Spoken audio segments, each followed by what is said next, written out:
Hey families, it's Miss Bland, and I'm going to do a quick video for you on rounding.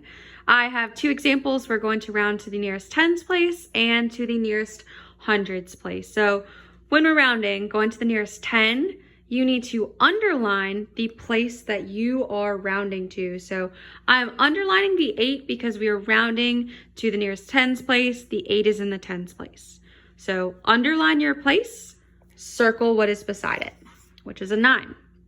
So we look at the number that we have circled to help us determine what's going on with the number that's in the place we're rounding to.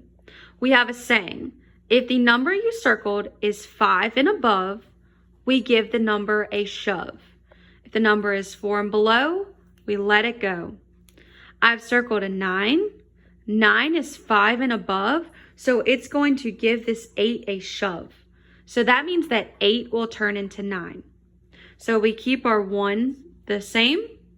8 became a 9. Everything else behind it turned into a 0. There's only one place behind it. So when rounded to the nearest 10, 189 becomes 190. Now rounding to the nearest 100. This one is a little bit trickier. This is something that students will sometimes struggle with. So I'm going to underline the hundreds place, which is a 9. I'm going to circle what is beside it. And when I say what's beside it, I mean what is to the right of it, because I understand that there might be another number to the left, but we want to circle the number that is to the right. So beside it on the right. Now I have circled a 7. The saying is, if it's 5 and above, give it a shove. 4 and below, let it go. 7 is above 5. So that means that we're giving the 9 a shove. Now 9 becomes 10. This is very tricky because 10 is 2 digits. You cannot fit 10 in this one place here. Many students will try to do that. They'll say that this would then round to 2,100, which is incorrect. So since this becomes a 10, that means that we are having to give to the 2, which is in the thousands place.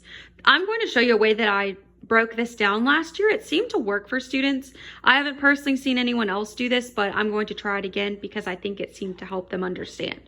So since the 9 becomes a 10, I break it down to a strategy like we're doing addition or with regrouping. So carry your 1 in the 10, bring your 0 down.